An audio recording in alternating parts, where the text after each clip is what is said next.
ce matin, on a encore une personne qui est venue, la société Belfort, qui est venue pour assécher les murs. Donc c'est pour ça qu'on se dépêche un petit peu de tout débarrasser au mieux. Pourquoi? Parce qu'il faut qu'ils assèchent les murs, pardon. Il faut qu'ils coupent le placo à une hauteur de 1 mètre. Et ensuite, lorsque tout ça est asséché, qu'il n'y a plus le taux d'hygrométrie qui est correct, là l'artisan il peut venir faire les travaux. Mais il faut qu'on ait l'accord de l'expert maintenant. D'accord. Quand on voit, vous voyez, ça c'est toute la moisissure. Ouais. Ah putain, oui. Vous voyez l'escalier ici, la planche du bas, elle se bat. Le feu, il a 1 an et demi, il est mort. Oh merde. 1 an et demi, il est cuit. C'est un poêle à granulés. Je pense qu'Alain, il a dû vous expliquer un petit peu tout le système des wateringues. Oui, tout à fait. Oui. Non, mais il faut que les gens se parlent. On découvre que les gens ne se coordonnent pas, qu'on ne sait pas trop. Voilà, mais en plus, il faut plus d'argent. Il a eu l'intelligence de créer, de faire une réunion. Oui, on a vu ça. On a vu et ça. puis on voit qu'il se rejette la balle à l'un. Non, mais est-ce que ce qui se passe depuis un mois est assez catastrophique pour que ça serve d'électrochoc et qu'on se dise il y a eu des inondations en 2012, on a fait du blabla, on est en 2023, il n'y a rien qui a bougé, sauf le niveau de la mer qui monte et les inondations qui augmentent. Est-ce qu'on continue comme ça jusqu'à qu'il y a des morts? Là on a eu de la chance, quelqu'un m'a dit on a eu de la chance, c'est catastrophique, il y a des dizaines de millions de dégâts, mais il n'y a pas eu de morts.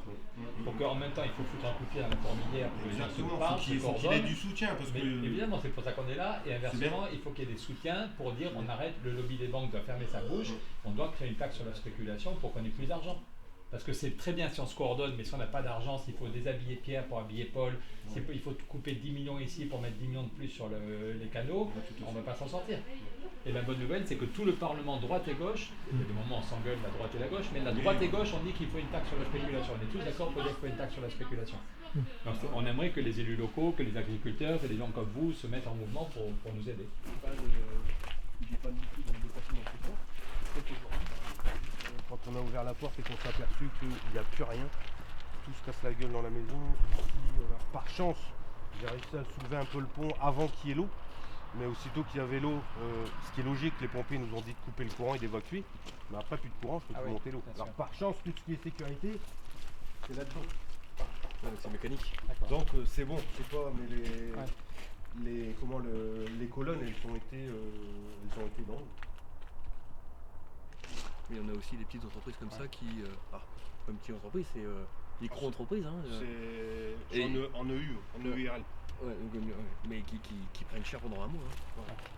Et donc du coup, dès lors où on n'agit pas sur ces problématiques d'inondation, on met en péril quand même donc des petites sociétés, des petites structures, et bien on met en péril clairement donc, des familles. Hein. Ouais, puis là, je vous dis, ça continue, très honnêtement, ça continue encore 1 mois, 2 mois, je peux fermer, je ferme définitivement. Après, s'il n'y a pas de moyens.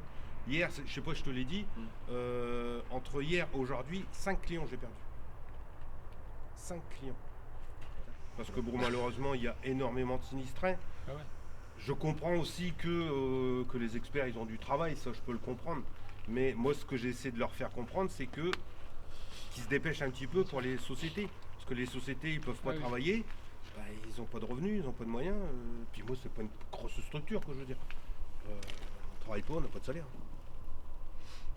Les 3 machines, là, elles sont mortes. Et là, l'eau, elle est montée jusqu'ici. Dans le bâtiment, elle est montée jusqu'ici. Et les 3 machines sont foutues? Les 3 machines sont foutues.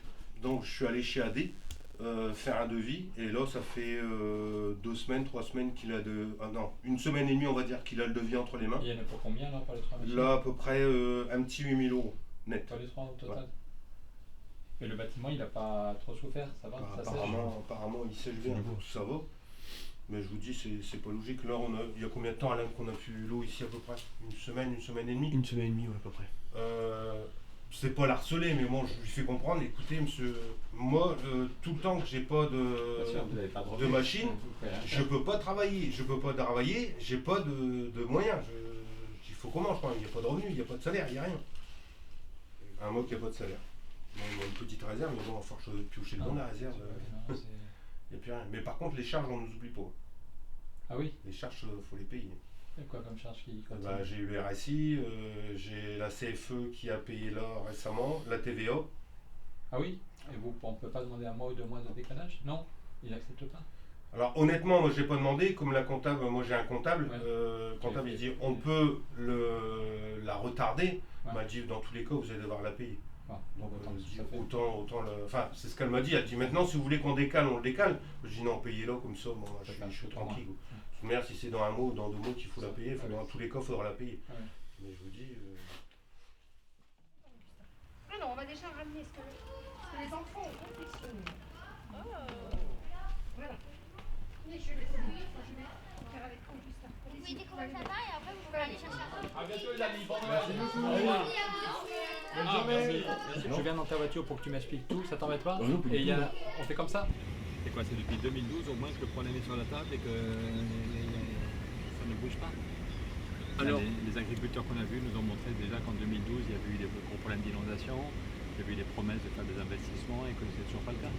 C'est ça, en fin de compte, en 2006 il faut savoir qu'on a eu des inondations ici sur le secteur, 50 maisons sur Rende ont été impactées. Et donc du coup il y a eu des promesses qui ont été tenues de faire des aménagements de lutte contre les inondations, notamment par ruissellement, parce que nous on est sur un bassin, en bas d'un bassin versant. Et nous sommes en 2023 et il n'y a toujours rien. Ici c'est une maison qui a été inondée. Il y a eu 70 à 80 cm autour de la maison. Donc pendant 1 mois. L'eau est restée pendant 1 mois. On attend, là on attend. C'est pour ça que, comme je l'ai annoncé moi lors de la réunion publique et puis même à travers les médias qui veulent l'entendre, Noël arrive. Après Noël on aura oublié. Bon, tout le monde sait qu'il y a un changement climatique. Pour ce changement climatique, on est tous responsables. Nous sommes tous responsables, tous. Ça veut dire, dans notre mode de vie, on est responsable de ce qui se passe.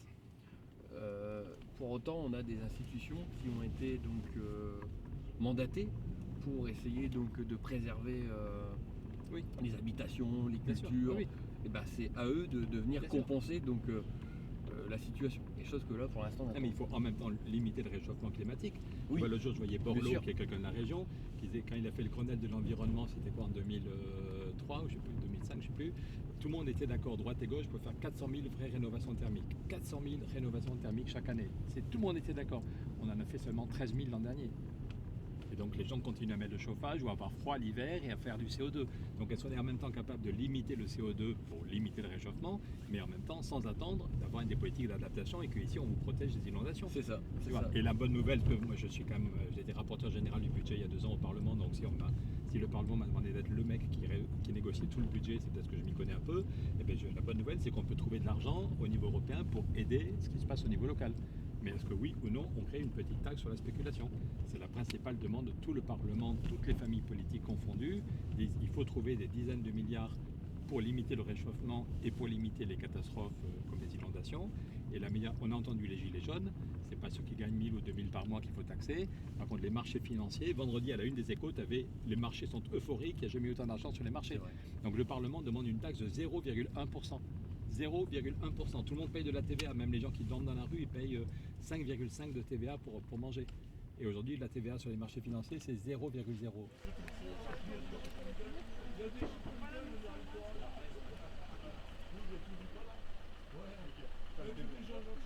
Ça a monté tous les jours pendant 3 bonnes semaines. Et puis ça fait une dizaine de jours que ça descend. Mais ça... Vous savez combien de temps que vous êtes installé ici? 4 ans. D'accord.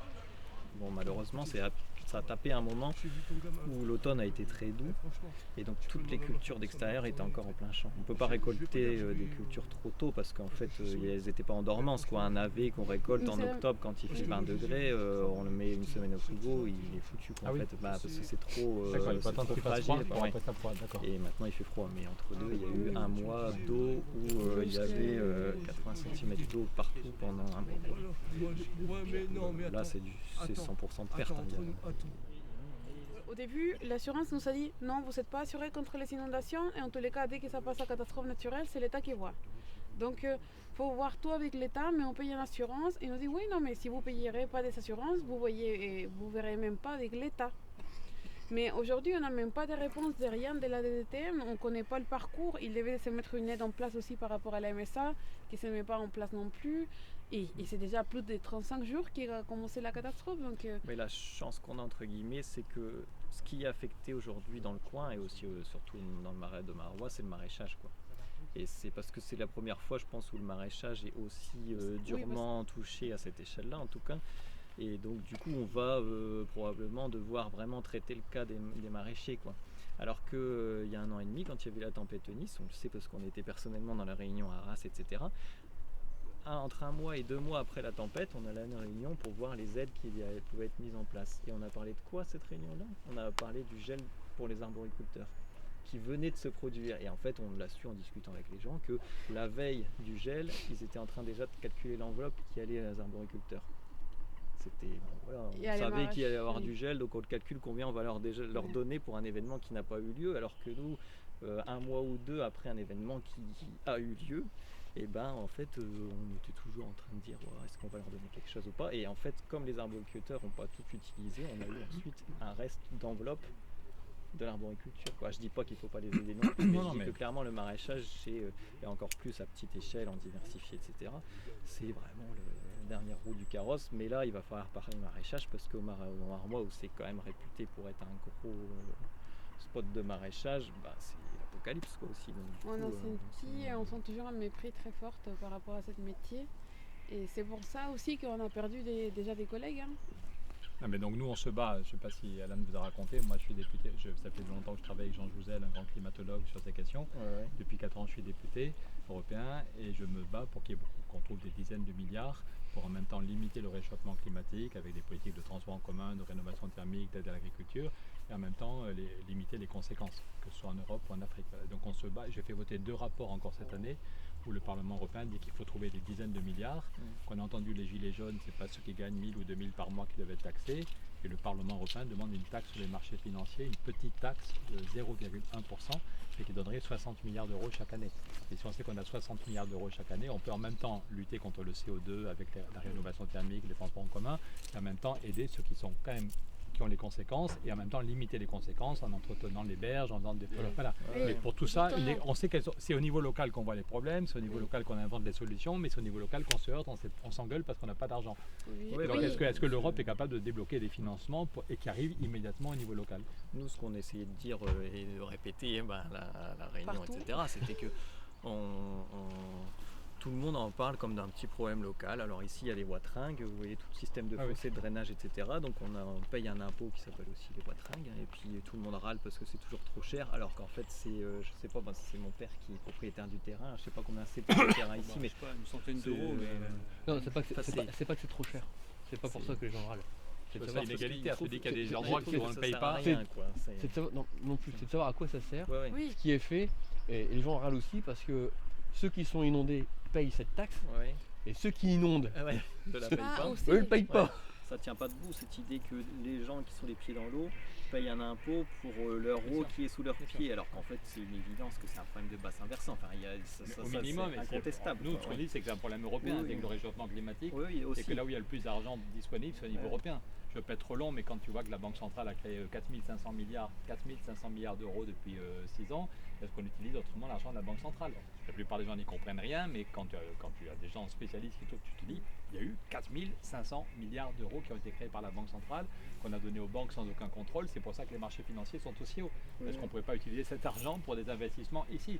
Concrètement, comment on peut aider ces gens? Parce qu'au final, est-ce que j'ai pu comprendre, vous êtes dans la galère là. Ouais, mais on espère que l'assurance va jouer son rôle et que l'État va jouer son rôle. On a beaucoup de choix. C'est bon. Vous avez de la chance, Noël arrive. Non, mais je veux dire, nous on est dans un cadre quand même assez normal, on réfléchit, on a des gens qui nous soutiennent, donc du coup on n'est pas à la rue. Notre activité elle est en péril, hein, mais elle est en péril par cet événement-là. Mais comme nous dit Constantin, nous il y a 2 collègues qui ont arrêté cette année. Dans le coin on est de moins en moins parce que il n'y a pas d'appui à l'agriculture, il n'y a pas d'appui au circuit court. À l'émarrage diversifié en petite échelle.